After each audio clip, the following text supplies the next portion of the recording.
भरत की प्राप्ति, दुष्यंत के लिए चक्रवर्ती राज्य की प्राप्ति। तो इस प्रकार का जो, या दुष्यंत या शकुंतला का मिलन, कुछ लोगों ने इसको भी फल माना है। तो वस्तुतः ये जो सारी घटनाएं जो है वो अंततः जाकर के दुष्यंत को प्राप्त होती हैं, तो इसका मतलब उसका अधिकारी कौन कहलाएगा? दुष्यंत कहलाएगा। उसी प्रकार से जैसे कि हम रत्नावली इत्यादि में देखते हैं या अन्य किसी नाटकों में जब हम देखते हैं, तो उसका जो फल है, उसका जो स्वामित्व है, वो वस्तुतः किसको मिलता है, इस पर डिपेंड है। अच्छा, इसी आधार पर कई बार आपने देखा होगा कि रूपकों में कुछ विवाद भी हो जाते हैं। जैसे सबसे ज्यादा विवादास्पद जो बनता है वो बनता है वेणी संघार। जब आप वेणी संघार की बात करोगे तो वस्तुतः उसका जो नामकरण है वेणी संघार, वेणी का संघार। अब वस्तुतः वेणी का जो संघार है वो अगर उसको हम अधिकार माने तो स्वाभाविक है कि उसका अधिकारी हमें भीम को मानना पड़ेगा, क्योंकि वेणी का संघार जो है वो भीम के द्वारा होता है। लेकिन साथ में ये भी है कि उस वेणी के संघार से विजय की जो प्राप्ति है, महाभारत के विजय की जो प्राप्ति है, उसका जो अधिकारी होता है वो वस्तुतः युधिष्ठिर होता है। तो इसलिए आपने देखा होगा कि जब इसकी समीक्षा करते हैं वेणी संघार की, तो दोनों प्रकार के मत हमारे सामने आ जाते हैं कि वस्तुतः हम मतलब भीम को उसका नायक माने या युधिष्ठिर को उसका नायक माने। तो इस प्रकार के दोनों चीजें हमें वहां पर स्पष्ट हो जाती है, सामने हमें आ जाती है। तो ये यहाँ पर कहने का तात्पर्य था। तो आधिकारिक कथा वस्तु से तात्पर्य वही है कि जो व्यक्ति है जिसको उस नाटक के उस रूपक का फल जिसको मिल रहा है वो आधिकारिक कहलाएगा, और उससे रिलेटेड जो कथा वस्तु है वो आधिकारिक कहलाएगी। जैसे कि अगर राम कथा पर कोई नाटक लिखा जाता है, और अगर वो नाटक जो है उसमें संपूर्ण राम कथा को अगर ले लिया जाता है, तो स्वाभाविक है कि वहां पर जो फल जो होगा, अधिकार जो होगा, वो रावण का वध माना जाएगा। तो रावण का वध अधिकार माना जाएगा, और उस अधिकार की प्राप्ति जो है वो राम को होगी। तो स्वाभाविक है कि जो राम से संबद्ध जो कथा वस्तु होगी वो आधिकारिक कहलाएगी। और इसके अलावा जो दूसरे कथा वस्तु का जो प्रभेद है उसको हम प्रासंगिक कहते हैं। प्रासंगिक का हम दो प्रकार से विभाजन करते हैं, एक पताका और एक प्रकरी। पताका जो कथा वस्तु होती है वो क्या है कि आधिकारिक कथा वस्तु के साथ देर तक चलती है। जैसे उसी में आप देखेंगे सुग्रीव से संबद्ध जो कथा वस्तु है उसको हम पताका कथा वस्तु कहते हैं। इसके अलावा जैसे विभीषण की जो कथा वस्तु है उसको हम क्या कहेंगे? प्रासंगिक, मतलब पताका कथा वस्तु कहेंगे। लेकिन कुछ कथाएं ऐसी होती हैं जो एक संक्षिप्त से अंश के रूप में हमारे सामने आती हैं और कुछ समय के लिए आती हैं, तो उनको हम प्रकरी कथा वस्तु कहते हैं। और प्रकरी जो कथा वस्तु होती है वो भी प्रासंगिक कथा वस्तु के अंतर्गत होती है, और वो आधिकारिक कथा वस्तु के किसी एक अंश में आती है और वहीं की वहीं फिर वो समाप्त भी हो जाती है। जैसे कि आप जटायु का वृत्तांत आप देख सकते हैं, सबरी इत्यादि का वृत्तांत आप देख सकते हैं। तो ये जो वृत्तांत है ये प्रकरी कथा वस्तु के अंतर्गत आते हैं। तो कुल मिलाकर के अगर हम कथा वस्तु का विभाजन करें प्रारंभिक दृष्टि से, तो उसका आधिकारिक और प्रासंगिक की दृष्टि से हम भेद कर देते हैं। प्रासंगिक के दो भेद हो जाते हैं, पताका और प्रकरी। लेकिन इसके साथ ही क्योंकि हमें 10 रूपक के अकॉर्डिंग हमें बात करनी है, तो उन्होंने उसी प्रसंग में एक पताका स्थानक का भी धनंजय ने वर्णन किया। अब अगर आप बाकी आचार्यों को अगर आप देखें तो कुछ आचार्य ऐसे भी हुए हैं जहां उन्होंने प्रासंगिक कथा वस्तु के 3 प्रकार माने। उसमें पताका और प्रकरी और एक अलग से पताका स्थानक मानते हैं। तो उस प्रकार से तीसरे भेद की चर्चा तो इन्होंने नहीं की धनंजय ने, लेकिन अलग से उन्होंने पताका स्थानक का कहा है। और उसमें उन्होंने ये कहा कि वस्तुतः अगर समान विशेषणों के द्वारा या अन्योक्ति के द्वारा अगर किसी बात को कहा जाता है तो वो पताका स्थानक कहलाता है। तो स्वाभाविक है कि यहाँ पर जो काव्य शास्त्र में समासोक्ति और अन्योक्ति जो अलंकार होते हैं उनके माध्यम से अगर कोई बात कही जाती है तो उसको उन्होंने क्या माना? उसको पताका स्थानक माना है। तो इस प्रकार से साधारणतः देखा जाए तो हम कथा वस्तु के 2 प्रकार के भेद कर सकते हैं। जो मुख्य कथा वस्तु है वो आधिकारिक कहलाती है, और जो उसके साथ जो उसके जो सहायक कथा वस्तुएं होती हैं वो प्रासंगिक कहलाती हैं, और उस प्रासंगिक के भी जो दो भेद कर देते हैं हम पताका और प्रकृति के भेद से। तो इस प्रकार से सामान्यतया हम देखते हैं कि ये 3 प्रकार के विभाजन, जिसमें एक आधिकारिक है और जो प्रासंगिक है उसके 2 विभाजन हैं। आपने देखा होगा कि ये जो कथा वस्तु है इसको भी हम कवि व्यापार की दृष्टि से हम उसको 3 प्रकार का विभाजन कर लेते हैं, इसी को ही। अब कवि व्यापार की दृष्टि से कैसे करेंगे कि जैसे कुछ कथा ऐसी होती हैं जिनको हम प्रख्यात कहते हैं। प्रख्यात का मतलब जो इतिहास में प्रसिद्ध है, जैसे कि अभिज्ञान शाकुंतल की कथा है, या जैसे कि मुद्रा राक्षस इत्यादि की जो कथाएं होती हैं, वेणु संहार की जो कथा है, उसको हम क्या मानते हैं? प्रख्यात कथा वस्तु मानते हैं, अर्थात जो ऐतिहासिक है। अब ये नहीं कह सकते कि भाई हम जैसे अभिज्ञान शाकुंतल को प्रख्यात कहते हैं तो इसका मतलब नहीं सारा का सारा तो महाभारत में तो दुर्वासा के श्राप का कई वर्णन नहीं है, तो जबकि कालिदास ने कहां से कह दिया। ये यहाँ प्रिय नहीं है, इतना कवि को अधिकार है।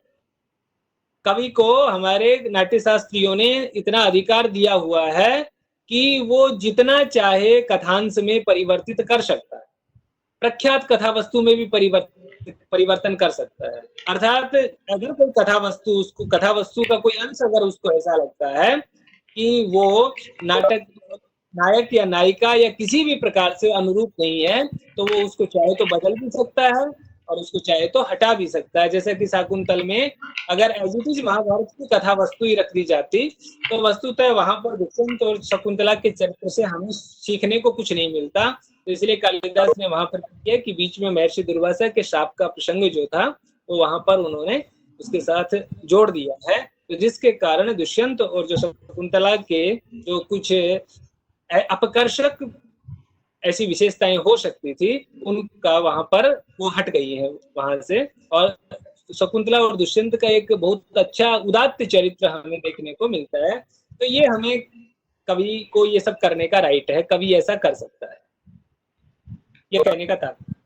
दूसरी बात हमें यहाँ ये देखनी है कि कुछ कथा वस्तु होती हैं जो उत्पाद्य कथा वस्तु होती है। तो जो उत्पाद्य कथा वस्तु होती हैं उसमें सारा का सारा जो होता है वो कवि अपने मस्तिष्क से बनाता है, ठीक है।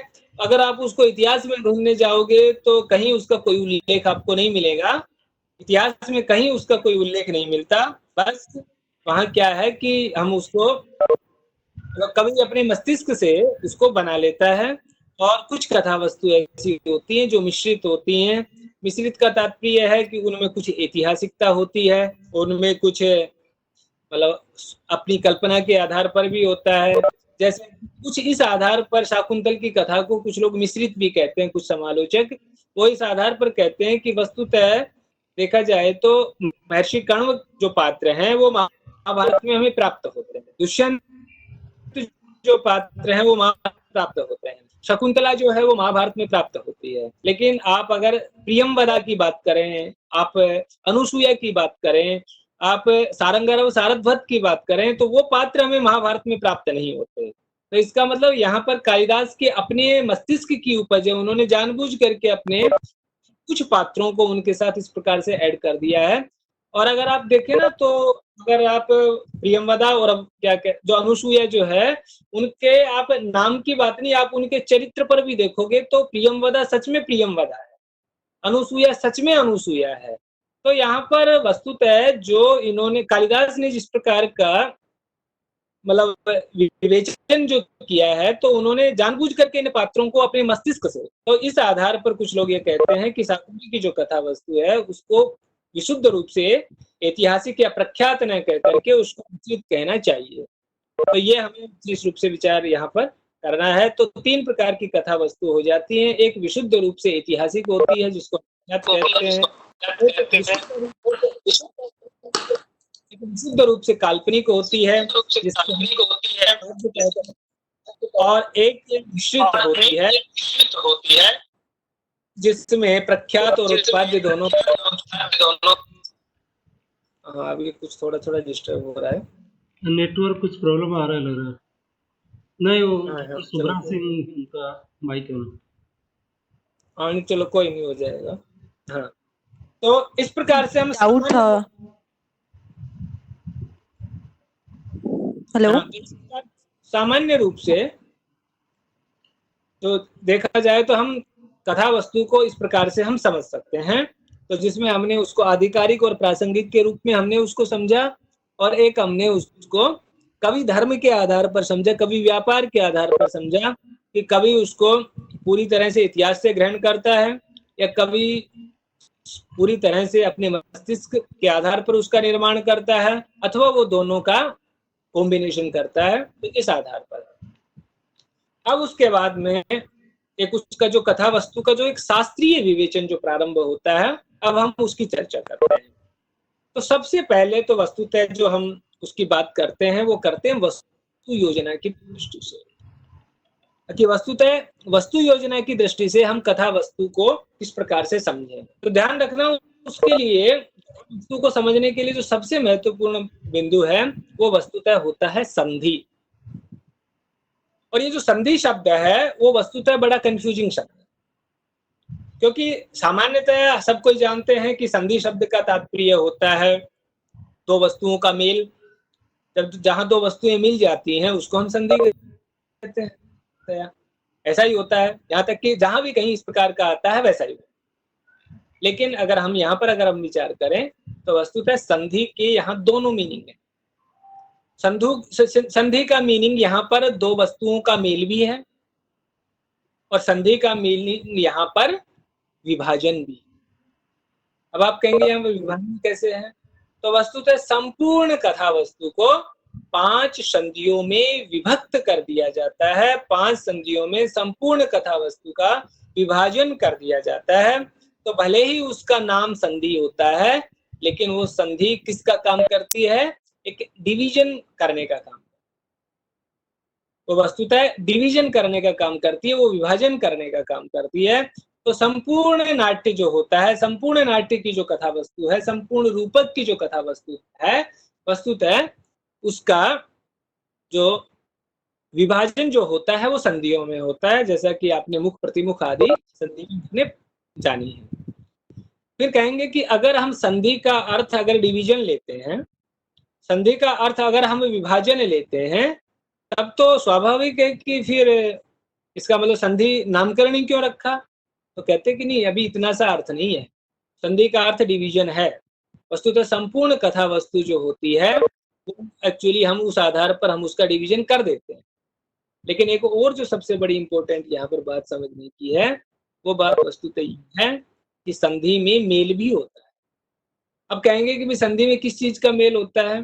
तो हम कहते हैं कि वस्तुतः संधि में अर्थ प्रकृति और कार्यावस्था का मेल होता है। संधि जो होती है उसमें अर्थ प्रकृति और कार्यावस्था दोनों का हम क्या कर देते हैं? मेल कर देते हैं। कैसे? जैसे कि आप जानते हैं कि अर्थ प्रकृति जो शब्द है और कार्यावस्था जो शब्द है, वस्तुतः पहले अगर हम उनके शब्दों पर अगर विचार करें तो जो अर्थ प्रकृति जो है वहां पर अर्थ से तात्पर्य है प्रयोजन।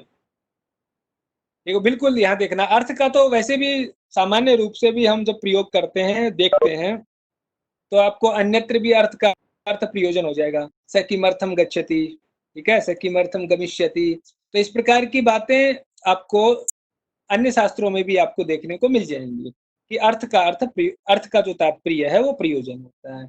लेकिन यह जो प्रकृति जो शब्द है, वस्तुतः प्रकृति से तात्पर्य यहाँ पर है उपाय। तो अब इसका तात्पर्य यह हो जाता है कि प्रयोजन के उपाय, और प्रयोजन से तात्पर्य है जो वास्तविक फल है। अर्थात नायक जो है वो उसको क्या फल मिलना है, तो उस फल की प्राप्ति के लिए जो कुछ वह प्रयास करता है, वो सारे के सारे जो प्रयास होते हैं उनको हम 5 भागों में डिवाइड करके उन सभी को हम क्या कहते हैं? अर्थ प्रकृति कहते हैं। तो फल की प्राप्ति के लिए नायक के द्वारा किए गए जो प्रयास होते हैं, उन समस्त प्रयासों को हम क्या कह देते हैं? अर्थ प्रकृति कह देते हैं। ये इनका तात्पर्य है। तो इस आधार पर ये हो जाता है कि भाई अर्थ प्रकृति है वो फल प्राप्ति के उपाय होते हैं। और जैसा कि आपने उसमें पढ़ाई है बीज बिंदु पताका प्रकृति और कार्य, तो ये अर्थ प्रकृति कहलाते हैं। इसके अलावा जो दूसरी बात जो संधि में होती है वो होती है कार्यावस्था। और कार्यावस्था से तात्पर्य है कि कार्य अर्थात जो नायक जो कुछ कार्य कर रहा फल प्राप्ति के लिए, उसकी कितनी प्रकार की अवस्थाएं हो सकती है, उसके स्टेजेस क्या है। तो वस्तुतः वो जो स्टेजेस हैं उसी को क्या कहा जाता है, कार्यावस्था कही जाती है। एक तरह से अगर हम सामान्य रूप से देखें कि नायक के जो व्यापार होते हैं, वस्तुतः उन व्यापारों के जो 5 स्टेज हैं, 5 सोपान हैं, 5 उसकी जो स्तर हैं, वही कार्यावस्थाएं कहलाती हैं। ठीक है। तो जैसे कि आपने पढ़ा है आरंभ, यत्न, प्राप्ति, आशा, नियताप्ति और फलागम। तो कुल मिलाकर के जो वस्तु संधि जो है वो दोनों अर्थ यहाँ पर होते हैं। संधि का अर्थ मेल भी होता है क्योंकि उसमें अर्थ प्रकृति और जो कार्यावस्थाएं हैं वस्तुतः उसका सम्मिश्रण होता है, उसका मेल होता है। और दूसरी तरह से संधि यहाँ पर एक डिवीजन के अर्थ में भी, डिवाइडर के रूप में भी हम ले सकते हैं, क्योंकि संधि में देखा जाए तो संपूर्ण जो कथा वस्तु होती है उसका उसमें डिवीजन होता है। तो इस प्रकार से हम इसको कह सकते हैं। अब यहाँ पर एक बात आएगी कि वस्तुतः संधि जो है वो रखी क्यों जाए। भाई ये जो कथा वस्तु है ये डायरेक्ट मतलब आप उसको जबरदस्ती क्यों उसका आप तरह से, यहाँ तक कि कुछ हमारे काव्य शास्त्री जिन्होंने कुछ इस प्रकार के बातों का भी जिन्होंने अपने ग्रंथों में समावेश किया है, वो कहते हैं कि वस्तुतः ये चीजें प्रैक्टिकल नहीं। जो आप ये बीज, बिंदु, पताका, प्रक्रिया या जो भी आरंभ, यत्न, प्राप्ति, आशा या मुख, प्रतिमुख आदि जो चीजें हैं, भले आपने कर तो दी है लेकिन वस्तुतः ये प्रैक्टिकल। अब एक अलग प्रकार का विचार पैदा हो जाता है कि वस्तुतः जब ये प्रैक्टिकल है ही नहीं तो इनका वर्णन क्यों किया। तो अब हमें यहाँ पर ये विचार करना है कि वस्तुतः जब भी कवि नाट्यशास्त्रीय ग्रंथों का निर्माण किया गया होगा तो उनके सामने निश्चित रूप से कुछ रूपक रहे होंगे, बिना रूपकों के तो पॉसिबल नहीं है। तो अब जो रूपक रहे होंगे उन रूपकों को आधार बना करके उन्होंने कुछ इस प्रकार का वर्णन किया होगा। अब जैसे कालिदास आदि के रूपक वहां रहे होंगे तो या भास इत्यादि के रूपक रहे होंगे, तो उनको देख करके उन्होंने उस प्रकार के नियम बना दिए कि इस प्रकार से ये कार्यावस्थाएं होती हैं और इस प्रकार से ये संधियां होती हैं। अब जो आप है अपने माइक म्यूट कर लीजिए अगर आपको कहीं अन्यत्र बात करनी है। हाँ, कुछ लोग बात भी कर रहे होते हैं और उनका माइक भी अनम्यूट रहता है, तो आप अपने माइक को म्यूट करके बात कर लीजिए। नहीं तो मजबूरी से हमें फिर ये करना, इसमें से हटाना पड़ेगा क्योंकि गलत हो रहा है। जी जी हाँ। अब तो कहने का तात्पर्य ये था कि जैसे जब हम ये कहते हैं कि जब ये 5 प्रकार से हम उसको 5 संधियों में संपूर्ण नाट्य की कथा वस्तु को जब हम बांटते हैं तो फिर क्या सच में आप इनको विभाजन कर सकते हो? तो कह रहा है कि हाँ कर सकते हैं। कुछ कहते हैं कि नहीं, ये एक वैसे है, ये सबका मतलब सारे मतलब संधियों की दृष्टि से कथा वस्तु का विभाजन नहीं हो सकता और उसके लिए कुछ आइडियल नाटक या कुछ उपरूपक या रूपक इत्यादि बनाए गए हैं। जैसे कि आपने देखा होगा कि आप पूरा 10 रूपक आप पढ़ लेते हैं या आप पूरा, जैसे कि आप साहित्य दर्पण का छठा परिच्छेद पढ़ते हैं, जानबूझ कर इन 2 की अगर हम बात करें क्योंकि सामान्यतः विद्यार्थी ये पढ़े हुए होते हैं, तो आप देखोगे कि इनमें मैक्सिमम एग्जाम्पल, मैक्सिमम की बात छोड़िए, लगभग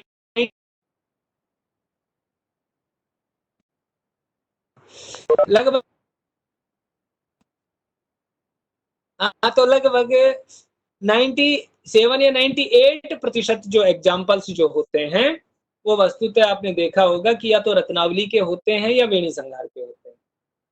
अब रत्नावली वेणी संहार के इतने सारे एग्जाम्पल, तो क्या बात भी कालिदास के रूपक कोई वैसे हैं क्या, या भवभूति के रूपक कुछ वैसे हैं क्या? इतने बड़े बड़े हमारे यहाँ नाटककार हुए हैं संस्कृत साहित्य में, और यहाँ तक कि अगर आप उनके रूपकों के साथ इन रूपकों का अगर आप कंपेरिजन करो, आप करके देखो कभी, मतलब कालिदास के नाटकों के सामने रत्नावली या वेणी संहार तो कहीं नहीं टिकते, भवभूति के रूपकों के सामने भी नहीं टिकेंगे। यहाँ तक कि और भी बहुत अच्छे रूपक मतलब जैसे मृच्छकटिक इत्यादि जो हैं उनके सामने कहाँ ये लगभग किसी भी स्तर पे ये उनका बराबरी नहीं कर सकते। लेकिन उसके बावजूद भी देखा जाए तो आप देखेंगे कि मैक्सिमम एग्जाम्पल आपको, मैंने कहा कि 97-98% तक के एग्जाम्पल आपको रत्नावली और वेणी संहार से प्राप्त होते हैं। तो क्यों प्राप्त होते हैं, उसका सबसे बड़ा रीजन ये है कि इन आचार्यों को एक जगह सारे एग्जाम्पल जहां मिल सकते थे, वहां पर दोनों ही ये काव्य बनते हैं, ये दोनों ही रूपक। इसका मतलब वहां स्पष्ट रूप से ये लग रहा है कि इनके जो कवि थे, उन्होंने नाट्यशास्त्र के नियमों को सामने रख करके अपने रूपकों का निर्माण किया। तो कालिदास के सामने तो यह मजबूरी नहीं थी, ये भवभूति के सामने यह मजबूरी नहीं थी, ये और शुद्रक के सामने यह मजबूरी नहीं थी।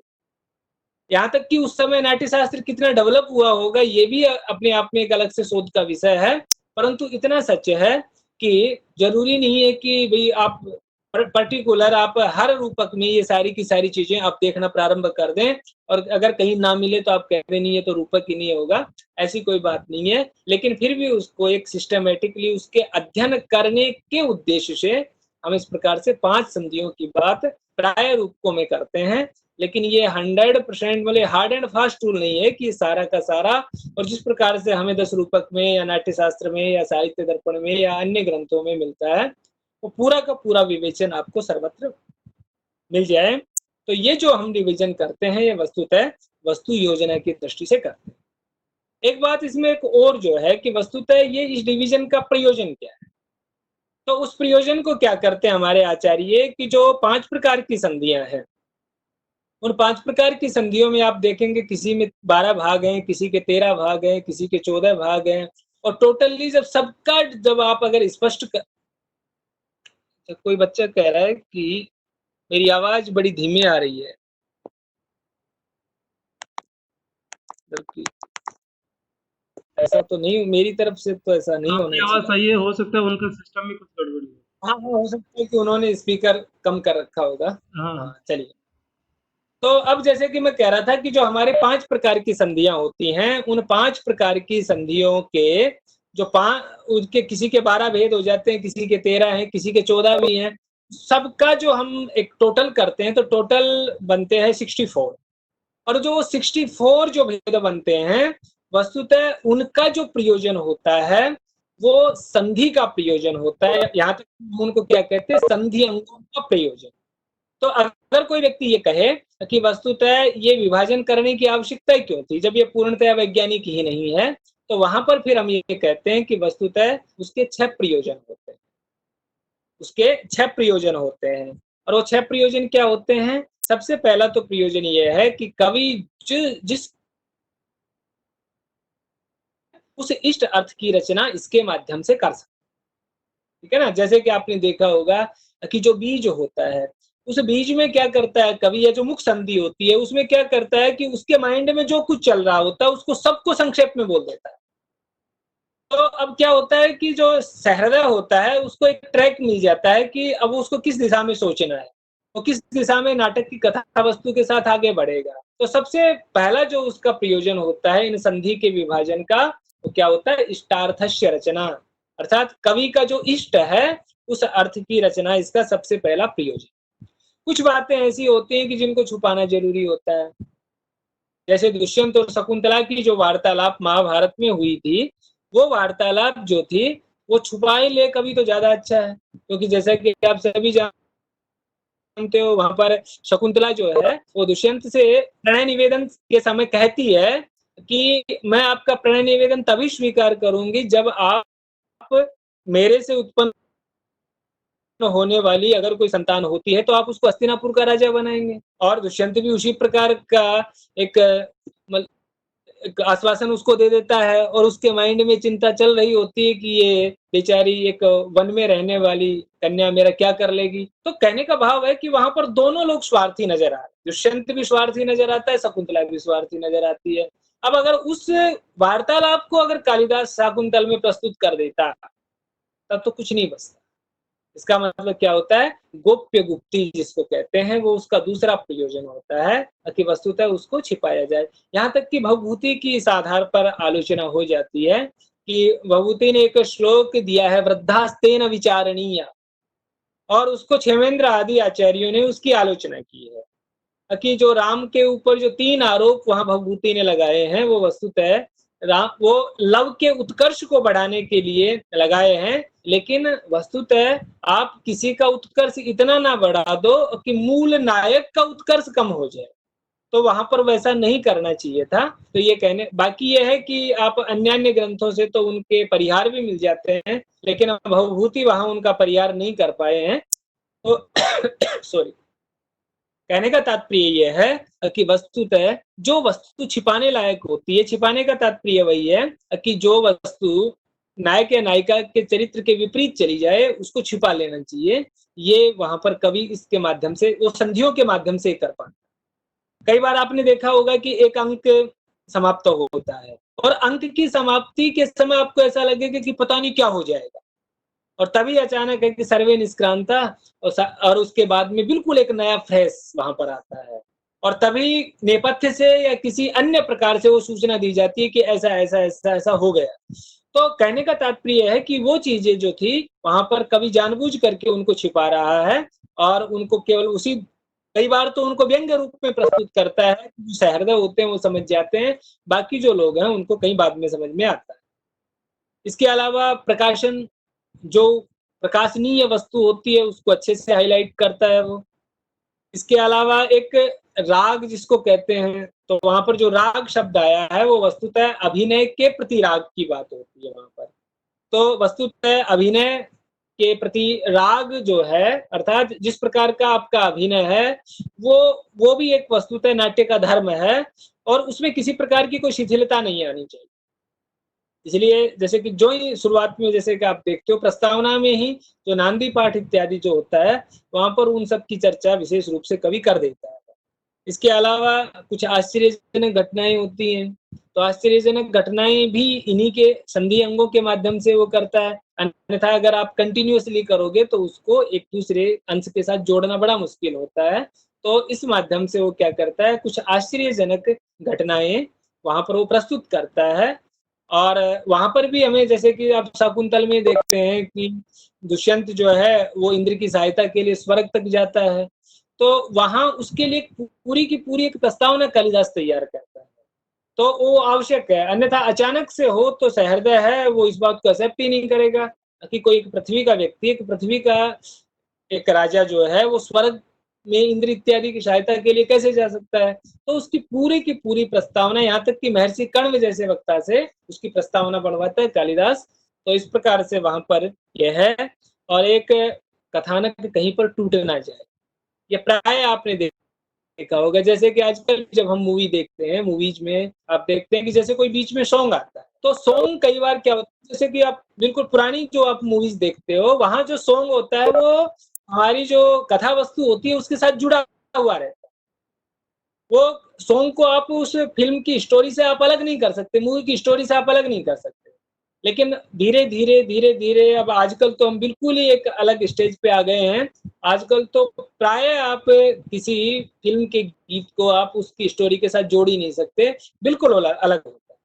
तो ऐसी कंडीशन में जब कथा वस्तु टूटने को जा रही हो तो वहां पर फिर कवि क्या करता है कि कहीं वो बीच में टूट ना जाए। इसीलिए वो जैसे सामान्यतः उसको तो हम बिंदु कहते हैं, अर्थ प्रकृतियों में तो बिंदु क्या होता है, अवांतर अर्थ विच्छेदे बिंदु अच्छेद कारणम, और उसी बिंदु को ही हाईलाइट करता हुआ कवि क्या करता है कि कथानक टूट ना पाए उसके लिए वो जानबूझ करके इस प्रकार के संवादों की वहां पर समावेश करता है, संवादों का समावेश करता है, या आकाश भाषित इत्यादि का समावेश करता है, नेपथ्य वचनों का समावेश करता है। तो कथानक टूट ना जाए इस बात का भी वहां पर ध्यान रखा जाता है। तो कुल मिलाकर के देखा जाए तो ये जो 5 प्रकार का जो संधियों के रूप में कथा वस्तु का विभाजन है वो एक पूरी तरह से उसका एक प्रयोजन है। ये हम नहीं कह सकते कि हर नाटक में आपको पांचों की पांचों संधियां मिल जाएंगी या पांचों संधियां मिल जाएंगी वो परफेक्टली मिल जाएंगी। ये सारी की सारी बातें वहां पर हमें विचारनी है। एक क्या होता है कि जो कथा वस्तु होती है, एक तो ये जो हमने विभाजन किया था कथा वस्तु का, ये हम वस्तु योजना की दृष्टि से हमने इसको विभाजन किया था। एक कथा वस्तु का जब हम विभाजन करते हैं तो वो करते हैं वर्णन की दृष्टि से। जो कथा वस्तु वस्तु में जो कथा वस्तु का जो वर्णन कैसे किया जाए, मतलब वर्णन को का जो प्रकार है उसके आधार पर भी हम कथा वस्तु का विभाजन कर सकते हैं। और उस आधार पर दो ही प्रकार हैं, या तो दृश्य या फिर सूच्य। अब सामान्यतया तो हम रूपक को क्या कहते हैं, दृश्य काव्य ही कहते हैं, लेकिन ऐसा नहीं कि वो पूरी तरह से प्योर ही दृश्य होता है, उसमें अंशतः सूच्य भी होता है। अब यहाँ इसमें एक विचार करने की बात ये होती है कि वस्तुतः किसको दिखाना है, किसको नहीं दिखाना। तो इसमें सीधा सा है कि जो बातें रोचक होती हैं, जो सरस होती हैं, जो नायक और नायिका के चरित्र के अनुकूल होती हैं, उन सारी की सारी बातों को कवि क्या करता है कि उनको दृश्य कथा वस्तु के अंतर्गत रखता है, और सूच्य कथा वस्तु को उनको रखता है जो बातें नीरस होती हैं, जो बातें अनुचित होती हैं। तो अब उसमें नीरस से तात्पर्य यही है कि जैसे कि मान लो आप राम कथा को पूरे 3 घंटे के नाटक में आप उसको इंक्लूड करना चाहते हो, आप चाहते हो कि एक 3 घंटे में आप पूरे नाटक का प्रदर्शन आप कर दें, ठीक है। जब आप पूरे 3 घंटे में अगर उस मतलब राम कथा पर आप कोई नाटक बनाना चाहते हैं, कोई मूवी बनाना चाहते हैं, अब उसमें 14 साल का तो वनवास ही है। अब उस 14 साल के वनवास पर 14 मूवी बन सकती है। अब वहां पर क्या करना पड़ेगा कि उन कथा वस्तु को कवि को क्या करना पड़ता है कि उनको कम करना। अच्छा, आपने महाकाव्यों में देखा होगा, महाकाव्यों में ऐसा करने की आवश्यकता नहीं होती। यहाँ तक कि आप नैषधीय चरित्र में देखते हो तो पहले ही सर्ग से वो बातें स्टार्ट हो जाती हैं, जिससे जो सहृदय होता है बोर होने लगता है। जैसे कि जो उसका वनगमन, जो हर्ष का जो वनगमन का जो वर्णन था, जो घोड़ों की यात्रा इत्यादि का वर्णन था, वहीं पे सहृदय बोर होने लगता है कि ये क्यों दे दिया जबरदस्ती, इसकी क्या जरूरत थी। लेकिन वस्तुतः क्या होता है कि वहां प्रयोजन कुछ अलग। आप जैसे किरात अर्जुनियम भी आप पढ़ते हैं तो शुरुआत में तो ऐसा लगता है कि शायद हम मतलब ये अर्जुन के चरित्र को न पढ़ करके शायद दुर्योधन का चरित्र पढ़ना हमने शुरू कर दिया, ऐसा लगता है जिस तरह से वो दुर्योधन के चरित्र को हाईलाइट करता है भारवी। पर वस्तुतः महाभारत मतलब जो महाकाव्यों में ऐसा चल जाता है, क्योंकि एक तो महाकाव्यों की कथा वस्तु बहुत बड़ी होती है, और दूसरी बात वहां पर यह है कि महाकाव्य जो होता है वो दृश्य नहीं होता, वो पूरी तरह से श्रव्य होता है। और श्रव्य में वहां क्या होता है कि कवि जो है, कवि के माइंड में ये बात साफ चल रही होती है कि जो कुछ उसको अवान्तर ज्ञान है, उस सारे अवान्तर ज्ञान को वहां पर वो प्रेजेंट कर देता। जैसे कि अगर उसको आयुर्वेद का ज्ञान है, उसको युद्ध कौशल का ज्ञान है, उसको वनस्पतियों का ज्ञान है, या उसको अनेक छंदों के प्रयोग का उसमें उसके अंदर वैशिष्ट है, उसको राजनीति का ज्ञान है, उसको किसी भी प्रकार का ज्ञान होता है, तो वो उस अवसर को अपने हाथ से जाने नहीं देता और वहां पर वो अवकाश ढूंढ लेता है। ये वहां पर कहने का तात्पर्य था। लेकिन यहाँ नाटक में ये नहीं चल पाएगा, नाटक में ऐसा बिल्कुल नहीं चल पाएगा। और नाटक में आपकी मजबूरी है कि नाटक में आप उसी कथा वस्तु को दिखाओ जो सरस है, ठीक है, जो रोचक है। अगर कोई कथा वस्तु बहुत दिनों तक चलने वाली है तो आप उसकी सूचना दे सकते हैं, ठीक है। और आजकल तो जैसे मूवीज में भी आपने देखा होगा कि स्क्रीन पर आ जाता है after 10 years, after 12 years, after 5 years, तो ये तो आता है, वस्तुतः ये वही है। तो प्राचीन काल में क्या होता था कि ये सब नेपथ्य से ये बातें कही जाती थी। तो इस प्रकार से हम देखा जाए तो दो प्रकार से हम कथा वस्तु को हम वर्णन की दृष्टि से विभाजन कर लेते हैं, एक तो सूच्य और एक दृश्य। अब जो सूच्य कथा वस्तु है उसका जो प्रेजेंट करने का तरीका होता है वो अर्थोपक्षेपक होता है, कि जो 5 प्रकार के जो अर्थोपक्षेपक होते हैं उनके माध्यम से हम सूच्य कथा वस्तु को क्या करते हैं, प्रकाशित करते हैं, हम उसको बताते हैं सहृदय को। क्योंकि अगर सूच्य कथा वस्तु का प्रकाशन आप ना करें तो सहृदयों को समस्या होगी रसास्वादन में। कैसे होगी कि आप कल्पना कीजिए कि अभी आप एक दृश्य देख रहे हैं कि जहाँ राम को अभी जस्ट वनवास मिला है, अब उसके बाद में अगर आप राम को किसी कंधा में डायरेक्ट हनुमान के साथ ही बात करते हुए दिखा देते हैं, या अचानक आप किसी अन्य ऋषि के आश्रम में आप दिखा देते हैं, तो पाठक ही समझ ही नहीं पाएगा, दर्शक ये समझ ही नहीं पाएगा कि ये अचानक अभी तो अयोध्या, अभी तो इनका वनवास हुआ था, ये इतनी देर में यहाँ कैसे आ गए, कहाँ आ गए, क्यों आ गए, इतनी जल्दी कैसे आ गए। तो ये वस्तुतः सारी की सारी जो बातें होती हैं वो इस बात को कहने के लिए होती हैं कि ये सारी की सारी चीजें वहां पर सूच्य कथा वस्तु के माध्यम से, क्योंकि सबका प्रदर्शन करना, सभी का मंचन करना संभव नहीं होता, कि सूचना वहां पर दे दी जाती है। ये यहाँ पर कहने का तात्पर्य है। और दूसरी जो यहाँ पर बात थी वो ये है कि जो कथा वस्तु दृश्य है या जिसको दिखाया जा सकता है, उसका क्या किया जाएगा? तो कह रहे हैं कि उस कथा वस्तु का हमें क्या करना होता है, उसको हमें अंकों में विभाजन करना। ठीक है, तो यही आपने देखा होगा कि रूपकों में अलग अलग संख्या में अंकों का व्यवस्था की गई है। जैसे कि नाटक है, उसमें 7 अंक होते हैं, प्रकरण में 10 अंक होते हैं। तो उसी प्रकार से कुछ 1 अंक के भी होते हैं, कुछ कम अंकों के भी होते हैं। तो इस आधार पर यहाँ पर उन्होंने मतलब इसका विभाजन किया है, इस प्रकार से है। तो जो पहला जो हमने विभाजन पढ़ा था कथा वस्तु का, वो वस्तु योजना की दृष्टि से पढ़ा था। दूसरा जो हमने विभाजन जिस पर अभी हमने चर्चा की है, वो वर्णन की दृष्टि से चर्चा की है। और एक और विभाजन कथा वस्तु का होता है। कुल मिलाकर के 10 रूपक में 3 प्रकार के डिवीजन, 3 प्रकार के विभाजन हमें प्राप्त होते हैं। तीसरा जो विभाजन होता है वो होता है नाट्य धर्म की दृष्टि से। अब नाट्य धर्म से तात्पर्य क्या है कि वस्तुतः वो जो कथा वस्तु है वो कितने लोगों तक जानी चाहिए, कितने लोगों तक उसको पहुंचाना है। अब आप कहेंगे कि ये क्या प्रश्न हो गया, ये तो बड़ा अजीब सा प्रश्न है। कितने लोगों का मतलब क्या हो गया? जब आप नाटक की बात कर रहे हो तो वस्तुतः नाटक तो सभी लोग देखते हैं। तो कह रहे हैं कि यहाँ दर्शकों से तात्पर्य नहीं है। यहाँ दर्शक को तो सारा ही सुनना होता है। अगर आपने दर्शक से कोई बात छुपा ली तो बात नहीं बनेगी। वस्तुतः यहाँ पर उस समय रंगमंच पर कितने पात्र उपस्थित हैं उनकी दृष्टि से बात हो रही है, कि जितने पात्र आपको रंगमंच पर नजर आते हैं, उन रंगमंच पर नजर आने वाले पात्रों में से वो जो कथा वस्तु है वो कितने लोगों तक वो जानी चाहिए। ठीक है, जैसे कि फॉर एग्जाम्पल कोई बात है, कोई गूढ़ बात है, वो और मंच पे मान लो 5-6 लोग हैं, वहां पर शकुंतला भी है, प्रियंवदा भी है, अनुसुईया भी है, गौतमी भी है, सारंगधर या सारध्वत भी है। अब ऐसी कंडीशन में अगर कोई बात ऐसी है कि शकुंतला को कोई बात कहनी है, शकुंतला केवल उस बात को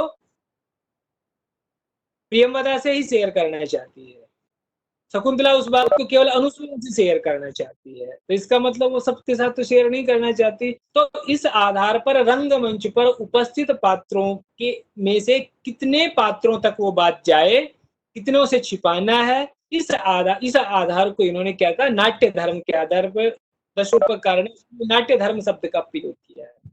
और उसके लिए वो कहते हैं कि एक है सर्वश्राव्य। सर्वश्राव्य का मतलब शब्द के लिए, जो सब सुनेंगे।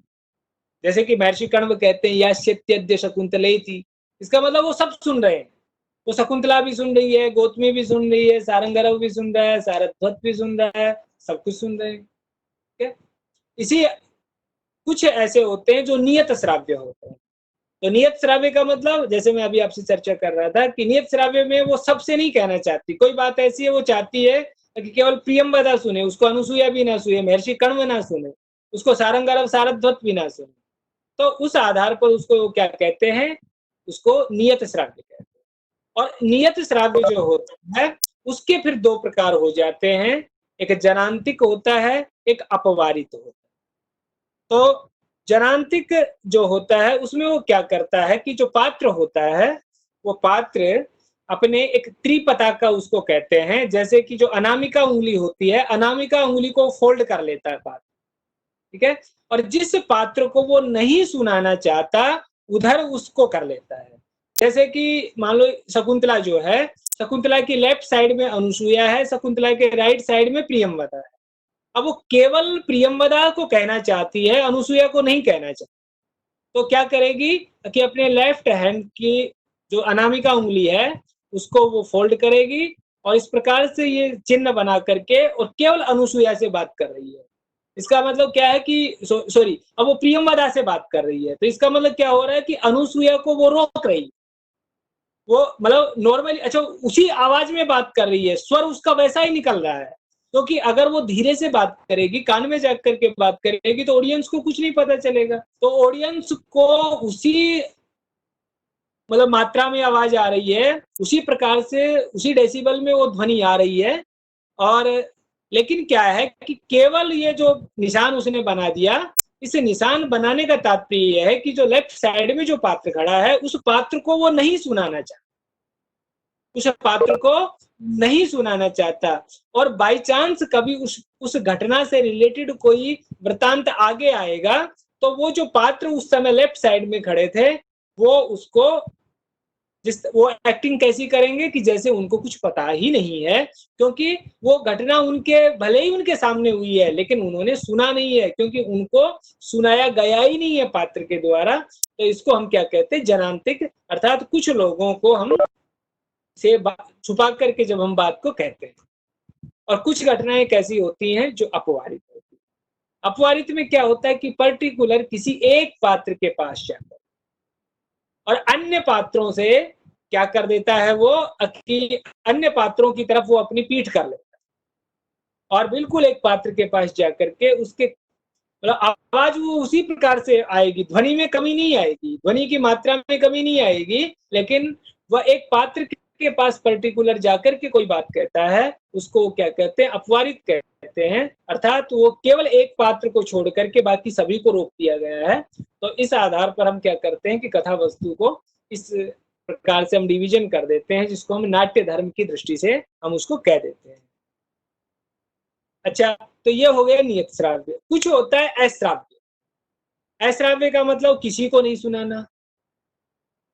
जैसे कि शकुंतला जब वहां महर्षि कर्ण के आश्रम से जाने लगती है तो उस समय उसको कुछ अपशकुन से नजर आते हैं मार्ग में।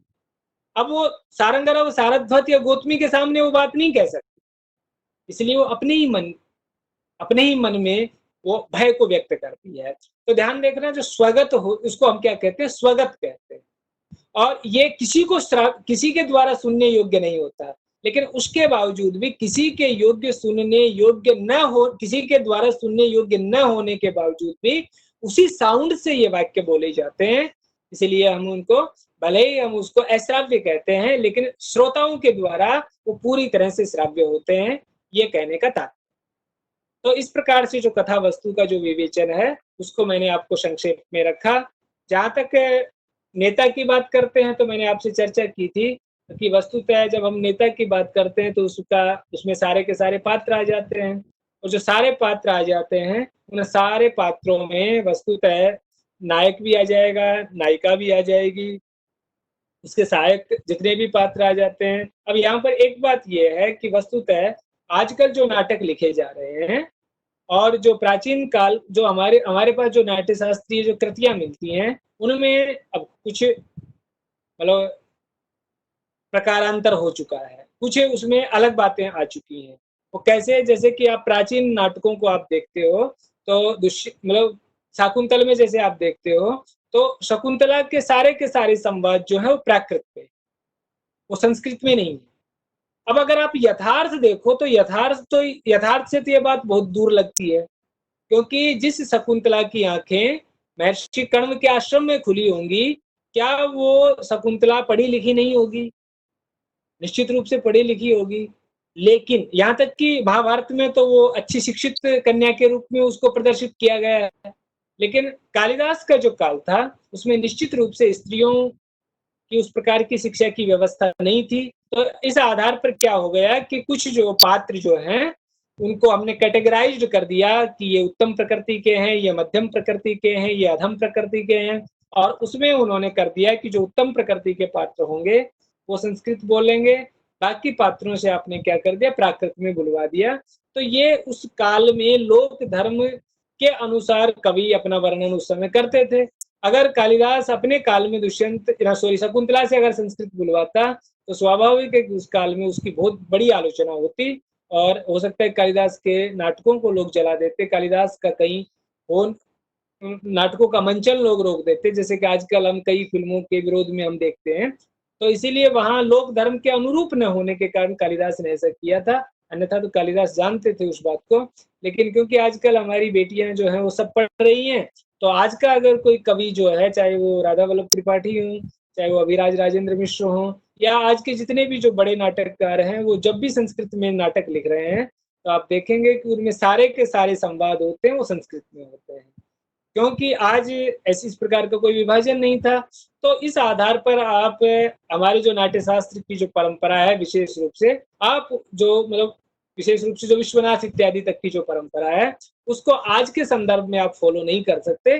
अब परिस्थितियां बदल चुकी हैं और वो काल के अनुसार धीरे धीरे बदलती जाती ही रहेंगी। तो ये संस्कृत में भी उसको हमें मिलता है। बाकी आप पात्रों को आप जानते हैं कि जिसमें नायक जो होता है उसके मुख्य रूप से 4 प्रकार होते हैं। धीरोदात्त होता है, धीरोद्धत होता है, धीर ललित होता है और धीर शांत होता है। तो आप उसमें आपने देखा होगा कि वस्तुतः ये इस आधार पर 4 समय हमारे सामने आते हैं। जो धीरोदात्त नायक होता है वहां पर वीररस प्रमुख होगा। जो धीरोद्धत नायक होता है वहां रौद्ररस प्रमुख होता है। जहां धीर ललित नायक होगा वहां श्रृंगारस प्रमुख होगा। और जहां धीर प्रशांत जो नाटक होता है वहां, अब यहाँ एक विशेष रूप से यहाँ पर समझने की बात है कि यहाँ धनंजय और धनिक जो है वो किसी भी कीमत पर नाटक में शांत रस मानने को स्वीकार नहीं है और उन्होंने बड़ा सारा विवेचन किया है। यहाँ तक कि लोग नागानंद जैसे नाटकों को वहां पर एग्जाम्पल के रूप में प्रस्तुत करते हैं तो कहते हैं कि नहीं, जो वीर रस के जो 4 प्रकार के भेद है उनमें से किसी भेद के अंतर्गत, जैसे कि उसको वो दयावीर के अंतर्गत ठहराते हैं। तो जैसे कि वीर रस के जो 4 मुख्य भेद हैं, जैसे युद्ध वीर है, दान वीर है, दया वीर है, धर्म वीर है, तो 4 तो प्रकार आपको दश रूपक में प्राप्त होते हैं। ये 4 ही प्रकार आपको साहित्य दर्पण में प्राप्त होते हैं। लेकिन जब आप पंडित राज को पढ़ते हो तो उसमें 7-8 प्रकार हो जाते हैं, मतलब वीर रस के अनेक प्रकार हो जाते हैं। तो कहने का तात्पर्य ये है कि ये कहते हैं कि नहीं, अगर आपको कहीं इस प्रकार का, जैसे कि आपको कोई नाटक ऐसा लगता है कि पूरा का पूरा धर्म परायण अगर उसका नाटक हमें आता है तो आप उसको धर्मवीर रस के अंतर्गत ले लीजिए, लेकिन वीर ही अंगी माना जाएगा। तो ये वहां पर कहने का तात्पर्य था। तो ये यहाँ पर अंतर है। तो धीर प्रशांत देखा जाए तो शांत रस प्रधान वाला है, लेकिन वो उसको किस धनंजय उसको किस रूप में मानते हैं, दयावीर सेंस में मानते हैं। अब यहाँ एक बात हमें विचार करनी है जिसको हम वैसे विचार करते हैं क्योंकि अभिनव गुप्त इत्यादि आचार्यों ने शांत रस का अभिनय स्वीकार किया है और मुझे नहीं लगता कि शांत रस के अभिनय में कोई समस्या आती है अगर हम व्यवहारिक दृष्टि से अगर इस पर विचार करते हैं। क्यों? क्योंकि जैसे कि आप शाकुंतल देखते हो, शाकुंतल में ही शांत रस आपको अंग रूप में प्राप्त हो जाता है। जब महर्षि कण्व के जो आश्रम का जो वर्णन वहां किया जाता है तो स्वाभाविक है कि उसका भी अभिनय वहां किया जाता है। अब धनंजय और धनिक उसके पीछे जो एक तर्क देते हैं, वो तर्क वस्तुतः उनका ये होता है कि वस्तुतः जिस प्रकार से रति, हास, क्रोध इत्यादि होते हैं, उनको तो अभिनेता जो होता है वो अपने लोक जीवन में, दैनिक जीवन अनुभव किया हुआ होता है और शम का या निर्वेद का अनुभव अभिनेता के द्वारा किया नहीं जाता। तो जो चीज उसने आज तक कभी अनुभव नहीं की उसकी एक्टिंग वो कैसे करेगा? तो वस्तुतः एक्टिंग अनुभव से नहीं आती, एक्टिंग शिक्षा और अभ्यास से आती। ठीक है, अनुभव करने, जैसे कि मान लो कोई स्वर्ग का दृश्य अगर अभिनेता को करना होगा तो इसका मतलब ये थोड़ी ना कि उसको स्वर्ग जाना पड़ेगा, वो स्वर्ग तो नहीं गया। ऐसे ही बहुत बार अभिनेता है वो किसी मृतक व्यक्ति का रोल करता है, कई बार किसी घायल व्यक्ति का रोल करता है, ठीक है, कई बार एक्सीडेंट से चीखते हुए व्यक्ति का रोल करता है। तो इसका मतलब जरूरी है कि उसको एक्सीडेंट भी कराना पड़ेगा। तो ये बातें जो है धनंजय और धनिक की गले से नहीं उतरती कि भाई जिस चीज को मतलब एक्टर ने या अभिनेता ने खुद अनुभव लोक जीवन में, दैनिक जीवन में ना किया हो, उसका वो अभिनय भी नहीं कर सकता। तो इस आधार पर वो शांत को रोकते हैं। लेकिन अगर पूरी काव्य शास्त्रीय परंपरा को अगर हम एक तटस्थ होकर के देखें तो आपको पता चल जाएगा। और वैसे इसी पर एक मैंने एक बहुत मतलब एक सिस्टमेटिकली एक आर्टिकल लिखा था, रूपकेशु शांत रसस्य अभिनेयत्वम। तो होशियारपुर के बच्चे बड़े इजीली उसको पढ़ सकते हैं क्योंकि ये विश्व संस्कृतम में छपा था। तो होशियारपुर के बच्चों के लिए सूचना ये है कि वो विश्व संस्कृतम में आप देख सकते हैं। तो उसमें बड़े विस्तार के साथ मैंने वर्णन किया है कि शांत रस का अभिनय क्यों नहीं हो सकता। तो उसके जितने भी मत थे उनको मैंने पूर्व पक्ष में दिया है और उत्तर पक्ष में वो सारे मत दिए हैं कि किस आधार पर हो सकता है। फिर लास्ट में मैंने कंक्लूजन में यही दिया है कि शांत रस का अभिनय बड़े आराम से हो सकता है। तो चलिए, एक अलग विषय था लेकिन ये इसके अंतर्गत था। तो जो हमारे यहाँ जो नाटकों में विशेष रूप से जो चर्चा करते हैं तो हम नायक के 4 प्रकार हम उसको मान लेते हैं। और इसके अलावा नायक के जो सहायक होते हैं, तो ध्यान देना, नायक के जो सहायक होते हैं वो भी 2 प्रकार के। एक होता है जिसको हम पताका नायक कहते हैं और एक होते हैं प्रकृति। तो ध्यान देना, जो पताका नायक होता है उसके लिए धनंजय धनिक ने एक अलग प्रकार के शब्द का प्रयोग किया है, जिसको उन्होंने पीठ मर्द कहा है। तो पीठ मर्द क्या होता है? जैसे सुग्रीव है, विभीषण है, अगर उसको कोई नामकरण देना होगा, जैसे कि मान लो राम को आप धीरोदात्त कहते हैं, दुष्यंत को आप धीरोदात्त कहते हैं, उदयन को आप धीर ललित कहते हैं, तो क्या सुग्रीव का भी तो कोई नामकरण कर सकते हैं ना हम? क्या विभीषण का कोई नामकरण नहीं कर सकते? तो कहते हैं कि हाँ, उसको हम क्या कहेंगे? पीठ मर्द नायक।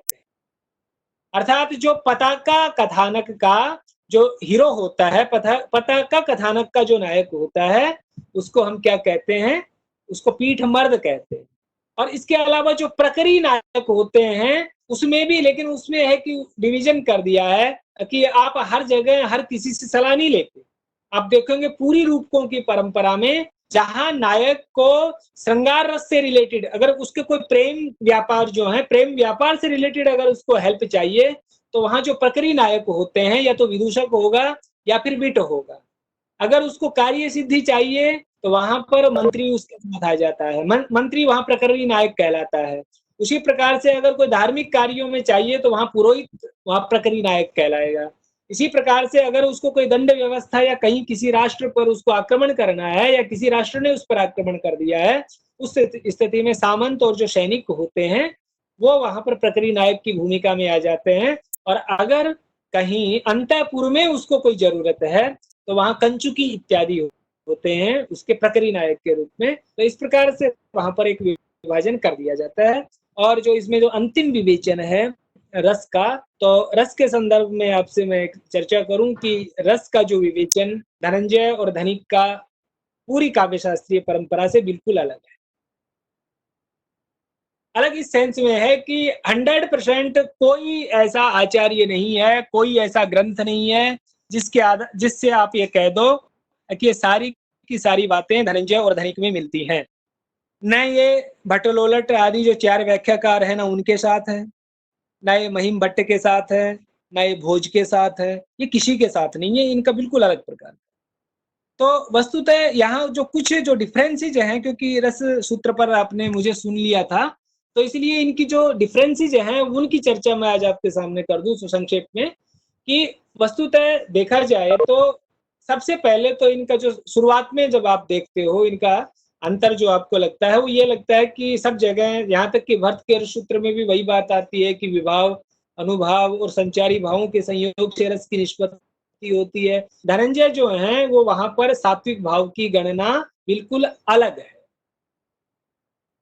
वहां सात्विक भावों के जो है, सॉरी क्या कहते हैं उसको, कि सात्विक भाव जो है उनको उन्होंने अलग से माना। इसका मतलब 3 ना होकर के 4 हो गए, विभाव, अनुभाव, सात्विक भाव और संचारी। लेकिन जो दूसरे आचार्य हैं उन्होंने सात्विक भावों को अनुभावों के अंतर्गत ही मान लिया है। ये इसमें है, तो इसमें कोई बहुत बड़ा वैसे गतिरोध नहीं आता है, लेकिन फिर भी उसका एक उल्लेख इसने अलग प्रकार से। जो सबसे ज्यादा जो इसका जो डिफरेंसेज है पूरी की पूरी परंपरा के साथ, वो यहाँ पर हमें पता चलता है। पहली बात तो यहाँ ये है कि वस्तुतः जो धनंजय और धनिक जिस बात को कहते हैं, उनका कहने का तात्पर्य ये बनता है कि जैसे कि आप, जैसे मैंने कल भी आपको एक एग्जांपल दिया था, जैसे हम ये कहते हैं कि रामे गृहम गच्छति, तो रामे गृहम गच्छति जब हम कहते हैं तो वहां पर राम है पद है, गृहम पद है और गच्छति पद है। तो तीनों जो पद हैं, ये तीनों पदों का अन्वय होकर के श्रोता जो है वो पूरे के पूरे वाक्य के अर्थ का ग्रहण करता है, उसको पूरा का पूरे वाक्य का अर्थ समझ में आता है। लेकिन यहाँ जो धनंजय और धनिक ने इसी कॉन्सेप्ट को रस के साथ जोड़ा। रस के साथ किस तरह से जोड़ा कि वस्तुतः पूरा का पूरा जो रस है वो वाक्य स्थानीय है, और उसमें जो विभाव, अनुभाव, सात्विक भाव, संचारी भाव है वो वहां पर पद स्थानीय है, वो वहां पर पद स्थानीय है। तो ये हमें यहाँ पर ध्यान रखना पड़ेगा।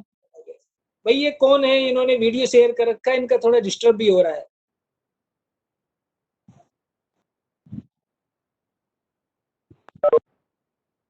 हाँ, तो एक दूसरी बात यहाँ पर जो थी वो ये है कि यहाँ एक अलग प्रकार का संबंध यह माना गया, जैसे कि हमने 4 प्रकार के जो हमने व्याख्याकार जो हम पढ़े हैं, व्याख्याकारों में हमने देखा कि वहाँ उत्पाद उत्पादक भाव है, अनुमाप्य अनुमापक भाव है, भोज्य भोजक भाव है, अभिव्यंग्य अभिव्यंजक भाव है। तो वहाँ जो 4 प्रकार का जो हमने देखा, उन 4 प्रकार के भावों से जो संयोगात के जो हमने अर्थ वहाँ पर हमने पढ़े थे, तो यहाँ 4 प्रकार के भावों से बिल्कुल एक अलग प्रकार का भाव यहाँ पर माना गया है धनंजय और धनिक के द्वारा, जिसको कहते हैं भाव्य भावक भाव। इसका मतलब काव्य जो होता है वो भावक होता है। अब यहाँ देखिए, काव्य जो है वस्तुतः उसको वो वाक्य स्थानीय मान रहे हैं, तो काव्य जो होता है वो भावक होता है और जो रस होता है वो भाव्य हो। तो ये जो भाव्य भावक संबंध जो है वो अन्यत्र कहीं नहीं माना गया, वो अन्यत्र कहीं नहीं माना गया। ये केवल 10 रूपक में मतलब धनंजय और धनिक ने माना है भाव्य भावक भाव, वो कहीं नहीं माना गया। तो एक ये बात जो है वो सबसे ज्यादा अलग। तीसरी जो धनंजय और धनिक की रस विषयक जो विवेचना है, उसमें जो अंतर हमें नजर आता है कि चाहे आप अभिनव गुप्त को देखें, चाहे आप अन्य रसवादी आचार्यों को देखें, या आप किसी को भी देखेंगे, पंडित राज जगन्नाथ, विश्वनाथ इत्यादि, सभी ने इस बात को सिद्ध किया है कि रस जो होता है वो हर स्थिति में सुखात्मक हो। लेकिन आचार्य धनंजय और धनिक ने रसों को उभयविद कहा। वो कहता है कि रस होता तो सुखात्मक ही है, लेकिन उसमें दुख का मिश्रण भी होता है। तो सुख दुखात्मक एक मिश्रण मान करके उन्होंने एक रस को अलग प्रकार से यहाँ पर विवेचना की है। तो ये कुछ बातें जो थी वो अन्य रसवादी आचार्यों से धनंजय और धनिक को अलग करती हैं, बाकी तो सारा का सारा विवेचन उनका एक जैसा है। एक और बात वो करते हैं कि वस्तुतः गुणों का संबंध रसों का संबंध उन्होंने किसके साथ जोड़ा है? चित्तवृत्तियों के साथ। तो अब यहाँ पर आप देखेंगे कि मम्मट इत्यादि ने जो गुणों की चर्चा की, जैसे कि जब वो माधुर्य का लक्षण करते हैं मम्मट, तो क्या कहते हैं? आह्लादकत्वम माधुर्यम श्रृंगारे द्रुति कारण। तो वहां पर वो माधुर्य को द्रुति का कारण कहते हैं, ठीक है। और विश्वनाथ एक स्टेप आगे चले जाते हैं, एक कदम आगे जाकर के वो द्रुति को ही माधुर्य कहते हैं कि वस्तुतः गुण कुछ अलग नहीं है, गुण चित्त की एक विशेष अवस्था का नाम है। अर्थात जिस समय चित्त पिघलता है, उस पिघले हुए चित्त को ही माधुर्य कहते हैं। और गुण जो है दोनों ही आचार्य, चाहे मम्मट हो चाहे विश्वनाथ हो, वो रसों का अंगी धर्म कहते हैं। ये रसस्य अंगिनो धर्म, जैसे कि आपने पढ़ा है, वो रस के अंगी धर्म माने जाते हैं। यहाँ एक अंतर है कि ये इन आचार्यों से भी एक स्टेप पीछे चले जाते धनंजय और धनिक, और वो रस को चित्तवृत्ति के साथ जोड़ते, वो रस को चित्तवृत्ति के साथ जोड़ते हैं। अब आपने देखा होगा कि काव्य प्रकाश में 3 ही गुण हैं, तो 3 गुण हैं तो क्योंकि मम्मट ऐसा मानते कि चित्तवृत्तियां होती ही 3 हैं, द्रुति, दीप्ति और विस्तार। लेकिन आचार्य धनंजय मानते हैं कि चित्तवृत्तियां 3 नहीं होती, बल्कि चित्तवृत्तियां 4 होती है। और 4 वृत्तियां कौन कौन सी होती हैं? वो विकास, वो विस्तार, वो क्षोभ और विक्षेप। तो 4 उन्होंने नाम दिए हैं। तो 4 जो नाम उन्होंने दिए, विकास, विस्तार, क्षोभ और विक्षेप, तो ये जो 4 उन्होंने नाम दिए हैं, इन 4 नामों के आधार पर यहाँ पर एक और बात हमें ध्यान रखनी पड़ेगी कि आचार्य धनंजय जो हैं, उन्होंने 4 चित्तवृत्तियों के आधार पर मूल 4 ही रस माने। जैसे कि नाटक में 8 रस माने जाते हैं, तो 8 रस तो इन्होंने भी माने, पर कहते हैं कि मूल रस जो होते हैं वो 4 ही। और ये 4 रस कौन कौन से होते हैं? तो उसके लिए उन्होंने कहा कि वस्तुतः चित्त की जो 4 अवस्थाएं, जैसे पहली अवस्था को क्या बताते हैं? विकास। तो जब चित्त विकास को प्राप्त होता है, वो स्थिति जो होती है वो श्रृंगार कहलाती है। जब चित्त विस्तार को प्राप्त होता है, वो स्थिति वीर कहलाती है। जब चित्त क्षोभ को प्राप्त होता है, वो स्थिति विभत्स कहलाती है। और जब चित्त विक्षेप को प्राप्त होता है, वो स्थिति रौद्र कहलाती है। तो कहने का मतलब यह है कि 4 रस उन्होंने माने हैं, और जो आगे के जो 4 रस है वो इन्हीं रसों के समकक्ष, अर्थात इन्हीं रसों से उत्पन्न मानते हैं। जैसे कि आचार्य भरत भी वही कहते हैं, जैसे वो कहते हैं श्रृंगारात भवेत हास्यम। तो जो मूल 4 रसों की जो मूल कल्पना जो आचार्य भरत की थी, जो बाद में समाप्त हो गई थी, वो धनंजय के यहाँ आकर के फिर दिखाई देती है। और वो क्या कहते हैं कि श्रृंगार और हास्य 2 ऐसे रस हैं जहां चित्त की जो अवस्था होती है वो विकास होती है। वीर और अद्भुत 2 ऐसे रस हैं जहां विस्तार होती है। विभत्स और भयानक 2 ऐसे रस है जहां चित्त की अवस्था क्षोभ होती है। और रौद्र और करुण ऐसे रस होते हैं जहां विक्षेप होती है। तो पहली बार एक ऐसा आचार्य है जिसने रसों का संबंध जो है वो चित्त की अवस्थाओं के साथ जोड़ा। तो ये पहली बार आपको संस्कृत काव्य शास्त्र या संस्कृत नाट्य शास्त्र में देखने को प्राप्त होता है। तो इस प्रकार से ये इनका रस का जो विवेचन है, तो हमने इसको संक्षेप में, लेकिन कोशिश मैंने यही की कि स्पष्टता बनी रहे, इसलिए मैंने ये प्रयास किया है। और निश्चित रूप से अगर किसी के अगर कोई प्रश्न हो तो आप पूछ सकते हैं। बस एक एक करके। हेलो। हाँ जी। हाँ नमस्ते सर, रिंकू जोशी। हाँ बोलो। हाँ सर, पताना स्थानक का कुछ एग्जाम्पल बता सकते हैं सर, थोड़ा सा डिफाइन करें। नहीं, पता का स्थानक तो जो है ना वो उदाहरण जो देते हैं, मतलब वो है ना उसका रत्नावली का एक उदाहरण वहां आता है। मतलब उसमें क्या होता है कि वो सूर्योदय और सूर्यास्त का वर्णन कर रहा होता है नायक, है ना। ठीक है, अब पुस्तक तो मेरे सामने है नहीं, तो तुम देख सकते हो 10 रूपक में, वहां सूर्योदय और सूर्यास्त का वर्णन कर रहा होता है। और उस सूर्योदय और सूर्यास्त के वर्णन से जो मतलब सूर्य वहां पर कमलिनी से कह रहा है कि अब तो मैं जा रहा हूं, लेकिन मैं कल सुबह आकर के फिर तुम्हें जगाऊंगा। तो वहां क्या होता है कि पताका स्थानक में या तो समासोक्ति अलंकार होता है। समासोक्ति जैसे कि हम जानते हैं कि समासोक्ति में क्या होता है, श्लिष्ट पद होते हैं और वो सारे के सारे विशेषण होते हैं। तो श्लेष भी होना जरूरी है और उसमें विशेषण भी होना जरूरी है। और वो जानबूझ करके ऐसे विशेषणों का प्रयोग कवि करता है जो विशेषण दोनों तरफ जाते हैं।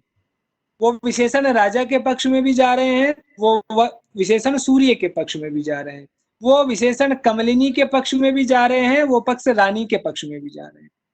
तो कहने का तात्पर्य है कि या तो समासोक्ति के माध्यम से या फिर अन्योक्ति के माध्यम से। तो अन्योक्ति को सारे आचार्यों ने अलंकार नहीं माना, लेकिन जो ये पर्यायोक्त इत्यादि जो अलंकार हैं या आक्षेप आदि जो अलंकार हैं वो उसी श्रेणी में आ जाते हैं।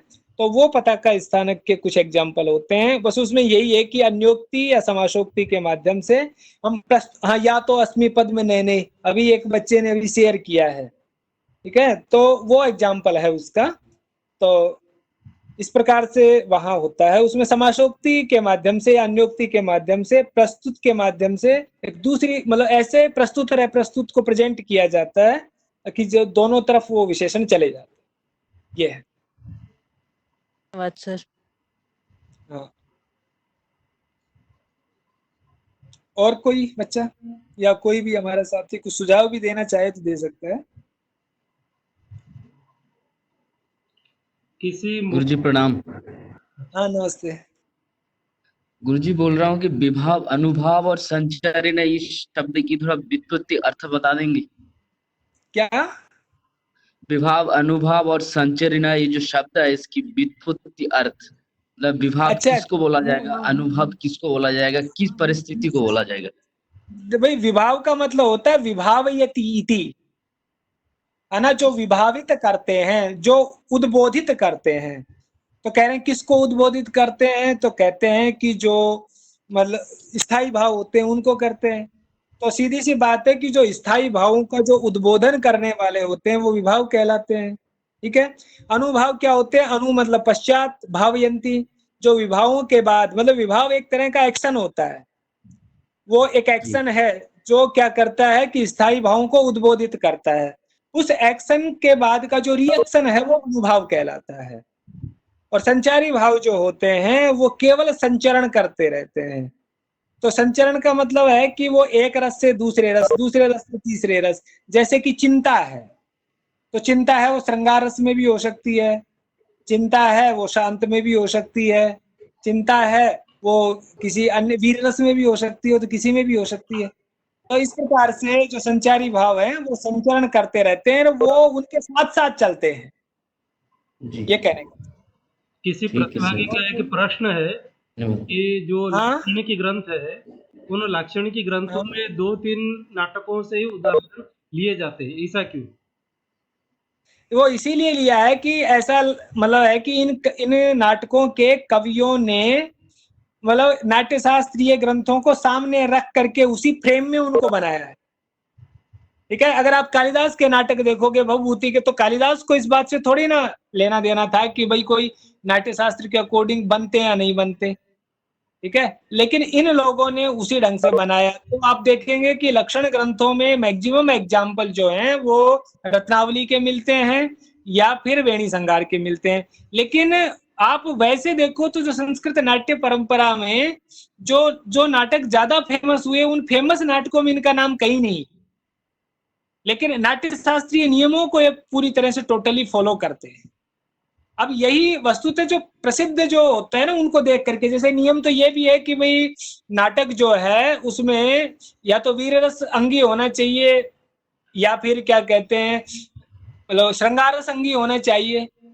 तो वीर या श्रृंगार रस अंगी होना चाहिए, सारे के सारे नाट्य शास्त्रीय परंपरा बोल रही है। लेकिन उसका जो सबसे बड़ा अपवाद हमें नजर आता है वो भवभूति नजर। भवभूति ने तो करुण रस को अंगी बना करके नाटक लिख दिया।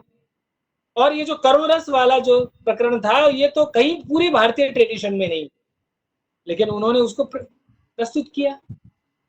तो ये अपने यहाँ है, उसके अपवाद तो आपको सर्वत्र मिल जाएंगे।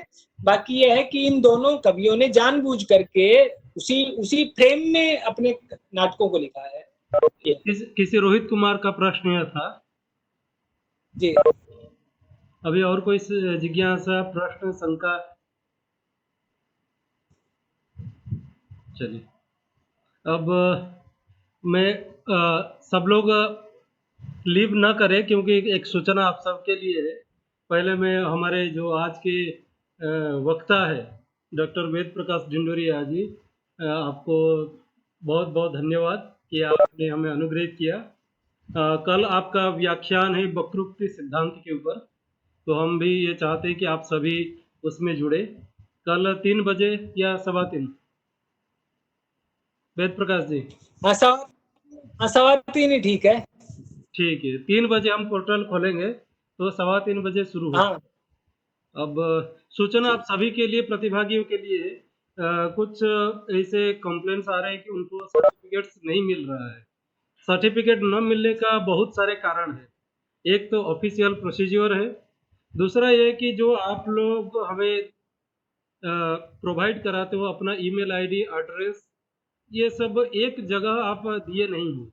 पुराने अभी तो दे रहे हो, लेकिन जो पहले के जो व्याख्यान हुए हैं उन व्याख्यानों में आपने अपना एड्रेस, ईमेल आईडी नहीं दिए एक जगह, क्योंकि हमें ढूंढना पड़ता है। आपका एड्रेस एक जगह है, ईमेल आईडी दूसरी जगह है, कहीं कहीं आपके नाम से मैच भी नहीं करता है ईमेल आईडी, तो हमें जोड़ने में समस्या हो जाती है। तो इसलिए हम आप सभी से निवेदन करते हैं, जहां आप अपना एड्रेस लिखते हो उसी के साथ ही, क्योंकि आप एड्रेस मान लिख लिए और आपने इंटर कर लिए और दोबारा फिर आप अपने ईमेल आईडी को दिए, उतने देर में बाकी दूसरे पार्टिसिपेंट्स का भी एड्रेस आ जाता है, तो क्रम टूट जाती है। तो एक क्रम से एक ही बॉक्स में आप अपने एड्रेस, ईमेल आईडी और मोबाइल नंबर लिखिए, जो हमें आसान हो जाएगा सर्टिफिकेट देने में। जिनको भी सर्टिफिकेट नहीं मिला है, वो मैं उनसे निवेदन करता हूं कि समय वेट करिए। अगर आप भाग लिया हुआ है तो आपको प्रमाण पत्र निश्चित मिलेगा। हाँ, सर्टिफिकेट को लेकर दिल्ली वालों में जिज्ञासा है। बोलिए राजेश जी, अपने को हमें अनम्यूट करके बोलिए।